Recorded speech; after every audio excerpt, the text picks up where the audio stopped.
किसी भी आइसोक्वांट का स्लोप कहलाता है marginal rate of technical substitution. Marginal rate of technical substitution x good का और वाई गुड का जहाँ पे बराबर हैं, उन अगर पॉइंट्स को अगर हम ज्वाइन कर दें तो बनता है प्रोडक्शन ट्रांसफॉर्मेशन कर्व। ये production transformation curve input space में है क्योंकि इनपुट्स हैं लेबर और कैपिटल। अगर इसको हम आउटपुट स्पेस में प्लॉट कर दें तो हमें प्राप्त होता है production possibility curve.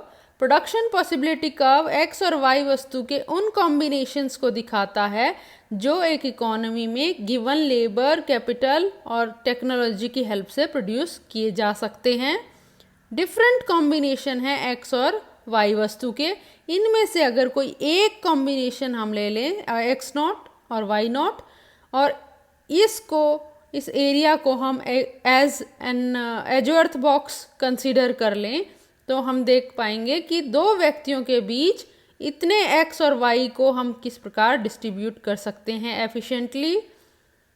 Indifference curve a person के इधर हमने दिखाए हैं और बी व्यक्ति के इंडिफरेंस कर्व हमने इस तरफ दिखाए हैं। इस ओरिजिन से स्टार्ट होंगे वो, जहाँ पे दोनों का स्लोप बराबर है ए व्यक्ति के इंडिफरेंस कर्व और बी व्यक्ति के इंडिफरेंस कर्व का जहाँ स्लोप बराबर है, उन पॉइंट्स को अगर हम मिला दें तो हमें प्राप्त होता है utility transformation curve. Utility transformation curve को अगर हम यूटिलिटी स्पेस में प्लॉट कर दें तो हमें प्राप्त होता है यूटिलिटी पॉसिबिलिटी कर्व। और ऐसे ही डिफरेंट जो कॉम्बिनेशन है एक्स और वाई वस्तु के, यहाँ पे भी हो सकता है, यहाँ पे भी, उनके डिस्ट्रीब्यूशन को हम यहाँ यूटिलिटी स्पेस में प्लॉट कर सकते हैं तो हमें डिफरेंट यूटिलिटी पॉसिबिलिटी कर्व्स प्राप्त होंगे। और जो कर्व इन सभी यूटिलिटी पॉसिबिलिटी कर्व्स को एनवलप करेगा वो हमारा कहलाएगा ग्रैंड यूटिलिटी पॉसिबिलिटी फ्रंटियर। अब हम समझते हैं इंडिफरेंस कर्व के नेचर को और सोशल वेलफेयर कंटूर के नेचर को। इंडिफरेंस कर्व होता है दो वस्तुओं के ऐसे कॉम्बिनेशन जो किसी व्यक्ति को एक पर्टिकुलर लेवल ऑफ सेटिस्फेक्शन प्रदान करते हैं। ये हमारे डिफरेंट कॉम्बिनेशन हो सकते हैं जो इक्वल लेवल ऑफ सेटिस्फेक्शन प्रदान कर रहे हैं।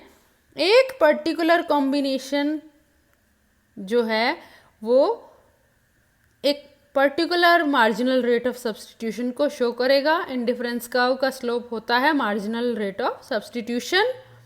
तो अगर ये कॉम्बिनेशन लें एक्स और वाई वस्तु का, इसकी सारी कैरेक्टरिस्टिक्स हमें पता है कि marginal rate of substitution diminishing होता है, लेकिन हमारा जो कंसर्न है वो एक पॉइंट से है कि अगर एक्स और वाई वस्तु का एक कॉम्बिनेशन है तो वो किसी व्यक्ति के एक particular marginal rate of substitution को शो कर रहा है, that is change in y by change in x. Slope of indifference curve change in y by change in x. तो किसी एक आउटपुट के लिए एक ही हमारा इंडिफरेंस कर्व होता है और एक ही मार्जिनल रेट ऑफ सब्स्टिट्यूशन होता है, unique marginal rate of substitution होता है। अगर हम यहाँ पे बात करें, एक तो डिफरेंस इंडिफरेंस कर्व और सोशल वेलफेयर कंटूर में है कि इंडिफरेंस कर्व में हम दो वस्तुओं के ऐसे कॉम्बिनेशन लेते हैं। यहाँ पे हमारे जो ये स्पेस होता है ये आउटपुट स्पेस होता है क्योंकि हम दो आउटपुट्स को लेते हैं, और यहाँ पे जो हमने ले रखा है वो यूटिलिटी स्पेस में हमने सोशल वेलफेयर कंटूर्स को दिखाया हुआ है यूटिलिटी स्पेस में। तो पहली डिसिमिलैरिटी इनमें ये है कि आउटपुट स्पेस में होने चाहिए इंडिफरेंस कर्व, और दूसरा हमने देखा किसी पर्टिकुलर आउटपुट के लिए एक इंडिफरेंस कर्व और एक ही उसका मार्जिनल रेट ऑफ सब्स्टिट्यूशन होना चाहिए उस पॉइंट पे। लेकिन अगर यहाँ पे जैसे हमने ये एफ का एग्जाम्पल लिया था कि हम इतना एक्स और इतना वाई अगर प्रोड्यूस करें तो उसको दो व्यक्तियों के बीच हम वेरियस हमारे पास टाइप्स हैं या डिफरेंट कॉम्बिनेशन हैं जिनके थ्रू हम दो गुड्स को एक्स और वाई गुड को ए और बी व्यक्ति के बीच में डिस्ट्रीब्यूट कर सकते हैं। तो इस जो हमारा यूटिलिटी ट्रांसफॉर्मेशन कर्व है, यूटिलिटी ट्रांसफॉर्मेशन कर्व पे वेरियस स्लोप्स हैं इंडिफरेंस कर्व्स की, इंडिफरेंस कर्व्स की वेरियस स्लोप्स हैं और उनमें से हमने देखना है कि ऐसी कौन सा unique marginal rate of substitution है दोनों व्यक्तियों के लिए, क्योंकि यहाँ पे हम एक व्यक्ति की चॉइस की बात नहीं कर रहे हैं, दो व्यक्तियों की चॉइस की बात कर रहे हैं और उनके जहाँ पे दोनों का स्लोप बराबर हो रहा है वो पॉइंट्स हमने यहाँ पे प्लॉट कर लिए। लेकिन इस यूटिलिटी ट्रांसफॉर्मेशन कर्व पे भी हर एक पॉइंट पे जो स्लोप है दोनों व्यक्तियों के इंडिफरेंस कर्व का जो स्लोप है वो डिफरेंट है। इस पॉइंट पे डिफरेंट स्लोप है, MRS जो है इस पॉइंट पे डिफरेंट है, इस पॉइंट पे डिफरेंट है और इसी प्रकार हर एक पॉइंट पे marginal rate of substitution different है। तो यहाँ पे हमारे लिए समस्या हो जाती है कि कौन सा ऐसा unique marginal rate of substitution लें जो सोसाइटी का मार्जिनल रेट ऑफ सब्स्टिट्यूशन के जैसे जिसको हम यूज़ कर सकें। तो उसके लिए तरीका बताया है सैमुअल्सन ने। उससे पहले हम देखते हैं कि कैसे हम एक unique marginal rate of substitution use कर सकते हैं। देखिए, however, if one can decide which is the most desirable utility A utility B combination for a given basket of X and Y, then the equalized marginal rate of substitution of the two individuals at this utility combination can be considered as the unique marginal rate of substitution of the community as a whole। अब इसमें से हमने ऐसा unique marginal rate of substitution चुनना है जो हमें most desirable utility ए और बी के कॉम्बिनेशन प्रोवाइड कर सके। ये जो हमारा यूटिलिटी पॉसिबिलिटी कर्व है, एक पॉइंट के लिए, एक कॉम्बिनेशन के लिए हमारा एक यूटिलिटी पॉसिबिलिटी कर्व होता है, उस पे कौन सा ऐसा यूटिलिटी का कॉम्बिनेशन लेना है, ए डॉट लेना है, बी डॉट या ई डॉट, कौन सा कॉम्बिनेशन लेना है यूटिलिटीज़ का जो कम्युनिटी के मार्जिनल एक unique marginal rate of substitution को शो करे। तो उसके लिए हमें एक तो अज्यूम करना होगा कि सोशल वेलफेयर कंटूअर्स हैं और दूसरा हम कंडीशन क्या है कि कॉन्टिन्यूअस रीडिस्ट्रीब्यूशन ऑफ इनकम होना चाहिए। कॉन्टिन्यूअस रीडिस्ट्रीब्यूशन होगा तभी एक यूनिक पॉइंट हम प्राप्त कर सकते हैं।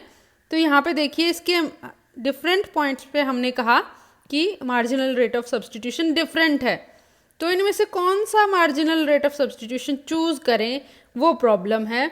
तो उसके लिए हम देखेंगे, पहले हमने ये ए डैश जो है वो पॉइंट लिया, उसको अगर यहाँ पे प्लॉट करते हैं यूटिलिटी स्पेस में, यूटिलिटी ट्रांसफॉर्मेशन कर्व को हम यूटिलिटी जो है स्पेस में प्लॉट करते हैं और वो हमारा बन जाता है utility possibility curve. Utility possibility curve का ये पॉइंट, ए डैश पॉइंट और ये ए डॉट पॉइंट, ये similar marginal rate of substitution को शो कर रहा है। ये क्या शो कर रहा है, यू ए और यू बी का कॉम्बिनेशन किस पे प्राप्त हो रहा है, इस मार्जिनल रेट ऑफ सब्स्टिट्यूशन पे प्राप्त हो रहा है। नेक्स्ट बी पॉइंट और इसी प्रकार से ई पॉइंट। तो इनमें से हम देखेंगे कि बेहतर कौन सा है, वो इनमें से बेहतर चूज़ करेंगे सोशल वेलफेयर कंटूअर की हेल्प से। अगर हम ए नॉट पॉइंट पे हैं तो हमें जो वेलफेयर प्राप्त हो रहा है वो कम प्राप्त हो रहा है, अगले पे ज़्यादा और उससे भी ज़्यादा। तो हम तब तक इनकम रीडिस्ट्रीब्यूशन करते रहेंगे जब तक कि हम इस पॉइंट पे ना पहुंच जाएं और इस पॉइंट पे एक्स और वाई वस्तु का डिस्ट्रीब्यूशन ए और बी व्यक्ति के बीच में करें, तब हम सोसाइटी का वेलफेयर मैक्सिमाइज कर सकते हैं।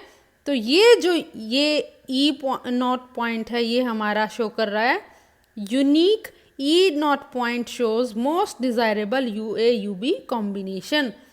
ये most desirable U A U B combination है और इसके अकॉर्डिंग जो इसके कॉरस्पॉन्डिंग पॉइंट था, इस पॉइंट पे जो हमारा मार्जिनल रेट ऑफ सब्स्टिट्यूशन था वो हमारा unique marginal rate of substitution बन जाएगा कम्युनिटी के इंडिफरेंस कर्व के लिए, क्योंकि हमने कहा है एक जो बास्केट ऑफ गुड है उसके लिए एक मार्जिनल रेट ऑफ सब्स्टिट्यूशन होना चाहिए। तो यहाँ पे हम बात कर रहे हैं कि एक्स नॉट और वाई नॉट जो हमारा आउटपुट है उसको हम डिफरेंट तरीके से डिस्ट्रीब्यूट कर सकते हैं दो व्यक्तियों के बीच। तो इनमें से कौन सा पॉइंट हमें चूज़ करना चाहिए वो हमें प्राप्त होता है सोशल वेलफेयर कंटूर की हेल्प से। जहाँ पे सोशल वेलफेयर मैक्सिमाइज हो रहा है हमें उस पॉइंट को चूज़ करना चाहिए। उस पॉइंट के कॉरस्पॉन्डिंग जो हमारा मार्जिनल रेट ऑफ सब्सटीट्यूशन है वो हमारा unique marginal rate of substitution होना चाहिए इंडिफरेंस कर्व, जो सोसाइटी का इंडिफरेंस कर्व है या कम्युनिटी का इंडिफरेंस कर्व है।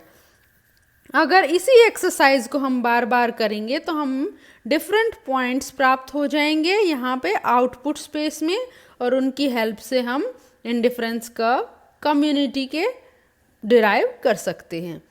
तो ये अब हमारा कॉन्सेप्ट हो जाएगा सिमिलर, जो हमारा इंडिविजुअल के लिए इंडिफरेंस कर्व का कॉन्सेप्ट होता है। तो यहाँ पे हमारे सारे फीचर्स सेम रहेंगे, बट हमें क्या बताना है कि हमने ये जो इंडिफरेंस कर्व डिराइव किए हैं वो सोशल वेलफेयर कंटूर्स की हेल्प से डिराइव किए हैं, और सोशल वेलफेयर कंटूर और इंडिफरेंस कर्व सोसाइटी के वो सिमिलर नहीं होते, क्योंकि ये इसके लिए आउटपुट स्पेस होता है और इसके लिए यूटिलिटी स्पेस होता है।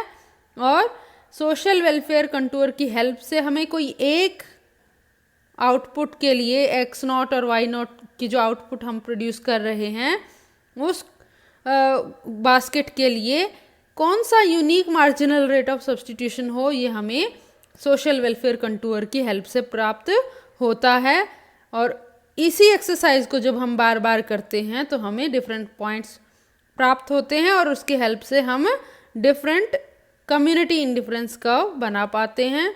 जब डिफरेंट कम्युनिटी इंडिफरेंस कर्व्स होते हैं वो हमारा कहलाता है कम्युनिटी इंडिफरेंस मैप। बाकी हमारे सारे फीचर्स इंडिविजुअल कर्व का जो इंडिफरेंस कर्व है उसके जैसे रहेंगे, सारी प्रॉपर्टीज आप एक्सप्लेन करेंगे।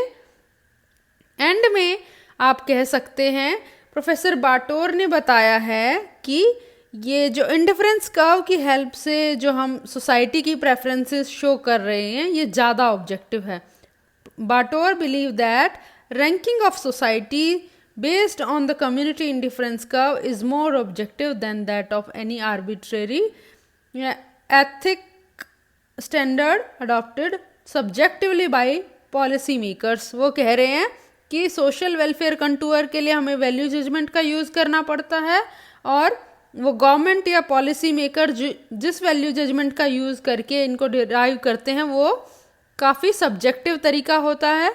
तो अब जब हमने इंडिफरेंस कर्व डिराइव कर ली है वो दो व्यक्तियों की रियल चॉइस को, मतलब एक प्रेफरेंस को वो शो कर रहे हैं, तो वो ज़्यादा ऑब्जेक्टिव तरीका है। लेकिन हमें ये भी पता होना चाहिए कि हमने जो सोसाइटी के इंडिफरेंस कर्व डिराइव किए हैं वो कम्युनिटी के जो सोशल वेलफेयर कंटूर्स हैं उन्हीं की हेल्प से डिराइव किए हैं, सोशल वेलफेयर कंटूर्स की ही हेल्प से डिराइव किए हैं। तो ये भी इनका नेचर भी कम्युनिटी इंडिफरेंस कर्व का नेचर भी सब्जेक्टिव ही कहलाएगा। तो ये कॉन्सेप्ट आप यहाँ से कर सकते हैं। Thank you.